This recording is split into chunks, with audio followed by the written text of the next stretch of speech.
What up, YouTube? It's your brother YT. Wake 'em up, back at it again with another video. Let's talk about how teachers are being laid off. Teachers, of all people. Who would ever thought teachers would be getting laid off? But after C-19, I'm not shocked. I'm not surprised. I kind of already knew this was coming myself, to be fair. I've said that teaching jobs will start going online. Everything is going online. We're headed towards the next industrial revolution, which is digital, right? Everything being tokenized and digitalized. So I'm not surprised.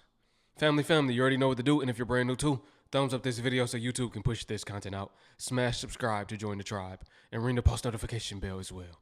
All right, let's get into it. All right, it's official. I am being laid off. Just received my preliminary reduction in force notice that I am, what's the word? Notice of recommendation not to reemploy for 2025-2026. You are receiving this notice either because you serve in a particular kind of service that is being reduced or eliminated. So, can someone please just explain to me how the teacher of the year gets laid off? And yes, I am upset. But I think I'm so angry right now that it's going to take me some time to sift through these emotions. They didn't just fudge over a bunch of schools, they fucked over a bunch of schools. They fucked over a bunch of kids. Like, it's like one thing to take qualified professional to get laid off. Fine, it's happened. We all pull up our big girl panties and we move on. But what's happening now is when you take away like a paraprofessional, a school secretary, a teacher of any caliber, whether it be SPED, computer, art, what have you, you're taking those adults away from the lives of children. The people who get the most like screwed over and manipulated and like really just the short end of the fucking stick here are the kids. The adults are going to be fine. We'll figure it out. We've had the time and the facilities to figure it out. But what about these kids who've learned to depend on these adults? And they're just told, sorry, we can't afford for you to thrive. CBS! So I've had the weekend to like process this. But basically what I received on Friday was a preliminary notice that I was going to be laid off. And I asked, my one question was like, when will I find out when it's official? Because that's like the only thing that matters. Like, I need to know if it's official or not. So I'm going to take you guys on this process with me of getting laid off. Because here on this side of TikTok, we are telling the truth. And sometimes I have to sugarcoat the truth because the truth shouldn't be out there. But this is a process that a lot of new teachers have never been through. I'm year 4 and I'm a permanent teacher in the school I'm at, so, or in the district I'm at. So I feel like if other people are going through this, like, it's relatable, and also like no one informs you of stuff. So on Tuesday, instead of my staff meeting, I will be attending a meeting with like the union attorneys. So they said to come with your questions and I'll bring you along and give you all the knowledge I learned from this process. It's just really hard knowing that there's a high possibility that you're not going to have your job next year and then you still have to finish the school year. It's like super hard. Yeah, that's kind of depressing, knowing that you might not have a job next year, but you still got to come in with a smile on your face, energetic for the kids, and kind of not show that on you, right? You can't wear that on you. You still got to be present in the classroom while you're doing your job and teaching. But that's always weighing in the back of your mind, I'm sure. Like, man, I might not even have a job. Am I doing all of this for nothing? Yes, you do it out of love for the kids, but at the same time, you got to provide for yourself too, right? You got to make some money. And when you don't know what your future foretells, then that's always weighing on you at all times. It's kind of hard to just suppress that. You got to kind of know how to juggle it, but it's kind of hard at the same time. Sometimes it could show. And they might be like, what's going on? What's wrong? And you got to be like, nothing, it's fine. But people gonna know. They gonna know. So I was laid off because of the teacher cuts in Florida. and I went to an interview today, and it went well. They came out before, gave me a piece of paper to like fill out all the questions, and it was like speed dating, like in and out. And then I was like, okay, so how many open positions do you have? And she's like, 4. Like, she wasn't quite sure, but whatever. And then she was like, okay. And she's like, well, I'll hear back from you by Wednesday afternoon. I was like, oh, okay, that's great. You only have a few more people to interview. And she said, 18 more. I was like, oh, okay. She said, yeah, 33 people have applied for these positions. That's insane. Like, I've never heard a number that large before. And then I went and looked at all the teacher openings in the county. Very few. Very few. So I don't even know if I'm gonna get this job or not, but we'll see. LAUSD, we gotta do better, man. Yesterday was a sad day for me and the students. They randomly just let go of one of the teachers yesterday. And the reasoning why just sounded like some crap, but I guess. Although he hasn't been at the school that long, in the little time that he's been here, he's impacted the students. Like, he's even impacted me. He's one of my coworkers. I find it very sad the way they did it. This week he was already out because he was battling the stomach bug. And out of nowhere, he gets an email from the principal saying that his last day is on October 11th. She told him that he's a very, very good teacher and his teaching skills had nothing to do with it. But there wasn't enough magnet kids enrolled in his classroom, so they had to drop him. Now, everyone in the school is saying this is true, but I just feel like, bro, like, if that's really the reason, y'all really got to do better. In the short time that he's been here, he impacted the kids. Like, the kids actually were really crying yesterday. The client that I work with actually broke down. I will say the young minority teachers that really want to make a difference, y'all got to really pay attention to them. Like, how they impact their students really matter. But I guess the principal tried to say, this is a numbers thing. I don't know why I find it so disrespectful to hear that it's a numbers thing. Like, this bro really went to school and got his degree, and y'all talking about some numbers like this is a commission job. He was let off guard too when it happened. So when he came to school and told us, you could see in his face, he was really heartbroken. I was heartbroken for him. Like, I miss him. So I guess what I got from this is that if you're a magnet teacher and if you don't have enough students enrolled in your classroom, they can just let you go, like lay you off. I don't know if this is in all states or whatever, because I'm not specifically a teacher, but I do work in the school district. But if that is true, that's really messed up. Like, these people are out here really getting credentials to teach and do better, and y'all talking about numbers. Like, I don't know how I feel about that. I don't know. I hope that in the future that's not a thing anymore, for future teachers. But on a side note, I want to wish that teacher the best. Like, even though they let you go, like, I see a very positive future for you. One thing he told me before he left is he said, keep fighting the big fight. We are minority, but we are the majority. So, Mr. Lopepe, I wish you the best. And this is just the beginning of your journey, bro. I promise you are going to impact a lot of students. The way you got people crying and missing you in just less than a year is just crazy. So that should tell you something. I believe in you. If you see this video, man, you gonna skyrocket. Peace.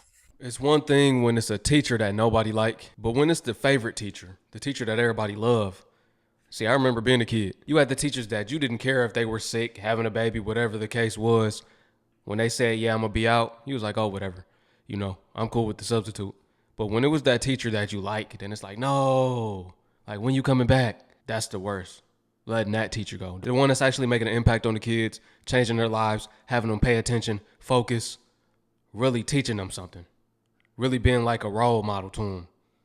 A father figure if that's a male. Being a father figure to the minority kids that don't have one. Being a male authority in their life. Those are the teachers that need to stay around. But most times, they the ones that get let go or downgraded from teacher to the help. They might be the in-school suspension person now. Things of that sort. No, you got to keep them around, man. Yeah, it's about the numbers, but it also should be about impact too. Because at the end of the day, a teacher could shape a kid's reality in their future. And that's either in a good way or a bad way. You never forget your favorite teachers and the information that they instilled in you. Okay, so as I sit in this school parking lot, I just want to talk about the dreaded March 15th date. So a lot of teachers in like the LA area are getting laid off this year. And yesterday I was informed that I would likely be getting a pink slip. because I'm like the 26th from the bottom. And so like it sucks because I have to pack up my classroom. Like there's no other reason than it sucks because I have to pack up my classroom. Because if I do get that pink slip, I have to be out on the last day of school. I think that is literally going to be my 13th reason. I have taught in four different classrooms in this district. So I have packed up and decorated 4 different classrooms. So every single year I've taught, I've had a new classroom. And I've accumulated a range of things. For example, like when I taught 6th grade, I had an abundance of books because I wanted my students to fall in love with reading. That was always my goal. So now I'm currently teaching kinder, so now I have abundance of toys and dramatic play because kids need that time too to learn to play with each other. So the amount of stuff I have accumulated and bought over the years, like myself, because I feel like the students deserve it, is so stressful. And then it's like I have to pack it up and put it where? I don't know where I'm gonna go. But if I do get this pink slip and I do get let go, I literally think it's a sign that I need to go move out to like the country and build a farm and homeschool and just like never look back. So I'll take you along this journey and I'll let you know if I get a pink slip or not. Thanks. So how are teachers getting laid off? If we have a teacher shortage, let's talk about it. And if you're in a district where staff are getting laid off right now, let us know and let us know how that's going to impact everyone else. So are class sizes getting bigger? Are you cutting programs? Because sadly, this does seem to be an issue that is happening all across the country. And both things can be true. You could have teachers and staff getting laid off, but also still have a teacher shortage. And I'm going to explain. First of all, there are parts of the country that don't necessarily have a teacher shortage or don't have a shortage in every single job category. More importantly, this comes down to funding. You could need more staff, but not be able to hire them or not be able to keep the staff that you have if you don't have the funding sources for them. And every state does funding a little bit differently, but essentially most public schools are funded by local property taxes and state funding. So if you have restrictions on either of those two categories or the state is cutting their funding, something like that, then it doesn't matter if your district needs more staff or wants more staff, they can't afford more staff. But then at the same time, there are certain job categories where there just aren't enough applicants. I think special education is a big one, ESL or ML, high school, like really specified, like high school math, high school chemistry. Those are all job categories that it's really hard to find someone in. So you might be in a situation in your district where you have the district laying off elementary teachers because they just can't afford to have that many, but then there are still opening positions in special education or ESL classes. If that sounds like a situation that your district is experiencing, let us know because you are definitely not alone. And this is why we need to really address school funding issues across the country, both at a local, a state, and a federal level. Laying off teachers while there is already a teacher shortage is insane. There is a teacher shortage. Teachers do not want to be active in classrooms no more. Some rather go work online and be a tutor or be an online English teacher over being in a classroom because the kids are not paying attention. They have ADHD. They're not able to focus. They bad. And they're not learning anymore. They don't know how to read no more. If they do, it's not at the level they should be at. Due to technology, I feel like parents aren't raising their kids. The tablets are. Technology is. And technology is known to dumb down people. We don't even know how to do nothing on our own no more. We depend on technology. Don't know how to do math. We depend on calculators. This is happening in the classrooms too. The kids don't even know basic terminology. This is the reason a lot of teachers are either quitting or don't want to become teachers no more. But having both at the same time, it's not ethical, it's not sustainable. A lot of schools will have to close down soon. And this was in the plan anyway. The Great Reset, post-pandemic, a majority of schools will be online only, like during the pandemic when schools went online. Okay, nobody asked for this, but I wanted to come on here and give my 1 week update about working in corporate now, as opposed to being a teacher. I left teaching after the school year, and I will not be returning for the very long foreseeable future, like ever, hopefully. But I wanted to give an update about my first week in a corporate job. It's like so different. It is so different and so much better in so many ways. Like, one, I don't have to get to work till 8 o'clock. Okay.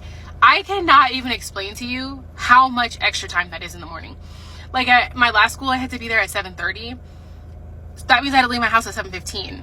Okay. I don't have to leave my house now until 7:45. I wake up at 5:15 and I'm like, today I sat there and I looked at the clock. It was 6:50 and I'm like, I don't have to leave for an hour, like almost an hour. Like, it is so nice. It is so, so, so nice. Now I'm having to roll up until 8 o'clock, okay? And then I roll up at 8 o'clock, clock in, go put my stuff down. They've got a water machine, a coffee machine that makes these bougie little coffees, which is so nice because I couldn't get a coffee to save my life. I had to bring my own coffee, which then would make me late, right? So, couple other good things. You really put your head down, work, and ain't nobody gonna bother you. I'm in my little cubicle in the back of the building and I mind my business. I do my work, I do what I'm sent, and I move along. If I need to pee, I get up and pee. Ain't nobody gonna ask me, didn't you just pee 20 minutes ago? No, I just get up and do it. My boss, he said I was bringing stuff in to like make my desk like cozy and stuff. And he's like, please do not buy school supplies. Like, go on staples.com, put together a cart, send it to me, I'll buy it for you. What do you mean? He's like, I'll stock the office with whatever you want. Why? You know, like, the teacher in me is like, no, it's like, fine, I can like buy it myself. He's like, you're not buying it yourself. Okay. I have an hour-long lunch break. Hour-long lunch break. That is a long time. An hour is a long time. Y'all, the other day, I left, went to a doctor's appointment, got lunch, and got back and still had time to spare. Okay? It's so nice. It's so nice. The only thing that I don't love, but it's just going to take some getting used to, is that I do have to work till 5 o'clock. Like, I am used to rolling home at 3:30. Okay? I am used to that. But it's going well. I'm learning so much about the world of, like, buying and selling and customer service and that kind of stuff. I do not work in a call center. No, I do not work in a call center. But I definitely am, like, learning so much. It's a lot to learn. It's overwhelming. But I keep going back every day. I really do keep going back every day. And, like, it's fun. A friend of mine also started working there as well. And we're in different departments, but our desks are right by each other. And we both are former teachers. So, like, we just get it. We just get it, you know? But I'm loving it. I definitely see why people say going corporate after teaching is like, and it's like a wild change. Like, there's things that I still can't believe is like my life now. But it's like, I love it. And I know people that are in corporate are like, ugh, I hate my corporate life. I've never experienced it before, so I haven't had any reason to hate it yet. And in a month, I get to start working remote. Like 3 days at home, 2 days in the office. Sign me up. If I have so much extra time now, oh my gosh. I get to be at home, do my work, and do my thing. I kind of like it. Let me just ask you this. And this is for anybody that might be a teacher or knows a teacher. Because teachers talk. Outside of school, they talk. Even if they're not supposed to, they share what's going on in the classrooms, right? Or how they feel about what's going on in the classrooms and how they feel about the kids and how they feel about teaching. So this is my question right here. Because I remember growing up having teachers saying, I already got an education. I don't need one. And they don't pay me enough. Meaning they don't even get paid enough for what they do. They've said they don't get paid to babysit. You know, the bad kids that they got to discipline all the time and tell them what to do, send them out in the hallway, have them call their mom, you know, all of that, right? My question is this. Since you don't get paid enough, you already got your degree and your education, do teachers these days teach out of the love of teaching, or do they teach because it's putting food on the table? So that's my question. Are teachers teaching out of the love of being a teacher because they really want to help the kids, or are you just doing it because it's a job? Let me know. This is a story time about how I quit teaching accepted a job in edtech and was let go from that role after 2 months. So if you are familiar with any of my videos, I've provided some context around my transitioning journey from the classroom into edtech, but just to paint a little bit of a picture here, I started my transition this time 2 years ago, at the end of January, early February. I decided it was my last year teaching and I was going to put everything I could into securing a job for the end of the school year. I was hoping I could land something, after the school year. I really didn't want to have to leave the school year early, but I didn't know how long it was going to take, so I got started. And it was quite a process. If you are in it, then you know, but I did everything I could to make my resume stand out, did all the tips and tricks for transferable skills. I made multiple versions of my resume to speak to different role types that I was applying to, and I was applying to hundreds of jobs for well over a month before I was offered any kind of interview. And if you watched my transitioning teacher journey, or if you watched the video where I listed all the interview offers I ended up getting during this time, then you know that it was a slow process. It took a while. The first few interviews I got just didn't go anywhere. And then I was offered a job, finally. So I've talked about this job that I accepted. I accepted this job the first week of May. Like I mentioned, I'd been applying hard for jobs since February. I had a couple interview options in the months of March into April, and I accepted this job the first week of May. And they were wonderfully understanding about me wanting to finish out the school year. I even was getting married a couple weeks after the school year, and they said, you know what, your start date can be after your wedding. We don't want you to have to use PTO or anything, so get married and then start. So something that I mentioned in a few other videos is that I wasn't thrilled about this role. It wasn't with, my dream edtech company. The job description itself didn't feel like it was going to give me that, reward and just meaningful feeling that I got out of teaching. It just felt like it's going to be a job. I was going to do it. It was in edtech. And, I thought just do it. Get the experience. I was getting a slight pay raise, so that was great. And I just thought, take this job. It is a full-time job. It is in edtech. Get the knowledge, get the experience. Maybe you'll want to grow and move into a different role within that company, or maybe you'll find that you want to move with a company that you do feel a little bit more aligned to. So there was nothing wrong with this company. It just I don't know, it just kind of bored me, I guess. I wasn't going to get the reward that I got out of teaching, working for this company. I did not think. So when I started at the end of June, they had just hired another person on my same team. So they hired 2 new people for this team. And we were kind of onboarding together, getting started. And it was a learning curve for sure, starting in the corporate world. In this job in particular, it was really data focused, a lot of, quiet work time, which I liked coming from being an overstimulated, introverted teacher. I welcomed that. But like I said, it wasn't fulfilling, my passion in any means. But it was a work from home job. It was flexible. I was not getting overstimulated during the day, and I was really happy.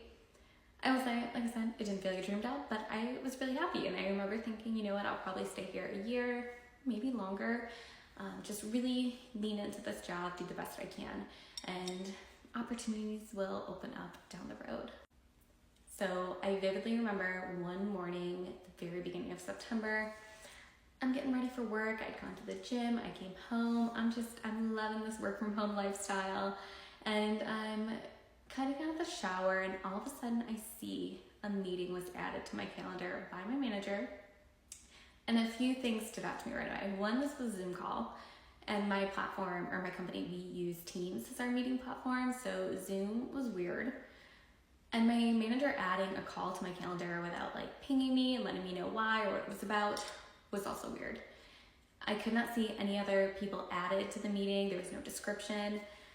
And for someone that was new to corporate, I knew something was up. Another important thing that I should mention. About a month prior to this, we on my team got intel that my company was going to be laying off hundreds of virtual teachers. I worked for a company that hired virtual teachers, and they were laying off a lot of teachers. And so we were kind of like, oh man, like yikes, it's not good for them. Me being a corporate newbie, I probably should have had my red flags up all over the place, but I didn't, because the work that I do was so directly impacted by the teachers that in my mind, letting go of all those teachers was going to make our job so much more complicated and hard, which it was going to, for a period of time until we got everything kind of figured out. But yeah, maybe I was just a little naive little corporate baby that did not get so concerned by that. I do remember being a little sus about it, but not enough. But once this call was on my calendar, I'm like, oh gosh, here it is.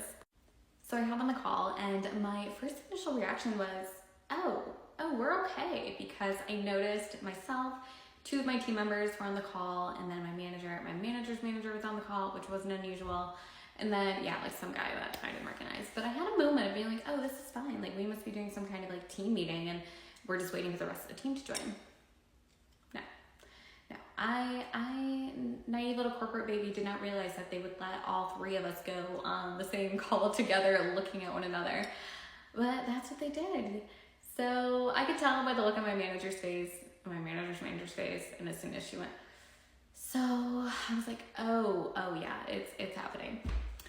So we were laid off, the 3 of us, which I just think is so strange. Like I said, they hired me in May, and you're telling me they didn't have the foresight to know that they were going to be going through a massive round of layoffs in a couple months? I mean, it's corporate world, but that's business, baby. So I get off the call. I just kind of have a moment of, okay. I talked to my husband. He's in corporate world. He's been laid off a bunch. We talked it through, and I go back up to my computer and I immediately update my resume.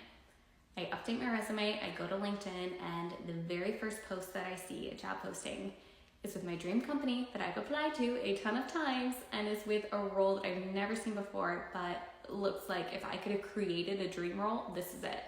So I am like, oh my gosh, I love this. So I immediately apply to it. But mind you, I've applied to this company a ton of times before, and I never even, got a reply, never even a thank you for your application. Actually, I probably got that, but nothing beyond that. So I didn't think much of it. I just went on with my day, and I vividly remember later on in my day, I got an email with an interview offer. And I can just picture it so vividly. It was so dang exciting, but I didn't want to get too excited. Because, I had kind of been burned a little bit through some interview processes, so I did not get too excited, but I was excited. So I ended up having a phone screening a couple days later that I could just tell went really well. Right after that, I was offered to do a performance task, and then if they liked what I did in the performance task, they were going to offer me next steps. That went really well. I was offered next steps, which was an interview with my now manager and her manager. And I felt really great about that. And I didn't want to get too excited, but it all felt really aligned. So after that, I was supposed to do one more final interview, and essentially they offered me the job at that point. They just felt really good. So that was amazing. And I just feel like the moral of this story, because I now work in that role with this company that was my dream company. So the biggest takeaway to me was accept the job. Accept the job that doesn't feel like your dream role at your dream company. Maybe it's not even in edtech. If you want to go into edtech, accept the job. It's going to get you the experience, because that 2 months of corporate experience, I know was the reason that this company reached out to me in the same day. Because I applied to them so many times before, and the only thing I changed on my resume was that 2 months of corporate experience. So at the end of the day, it all felt very, very meant to be, and I could not be happier in my current role. So, Anybody into ed tech? I didn't even know ed tech was a thing, but now I understand it. I don't hear many people say I work in ed tech. But yeah, family, if you made it to the end, drop teacher in the comments. I just want to see who made it to the end. Y'all know me. I throw the keywords out there. I appreciate y'all. Peace. And to my Hebrew family, shalom. I will catch y'all on the next one.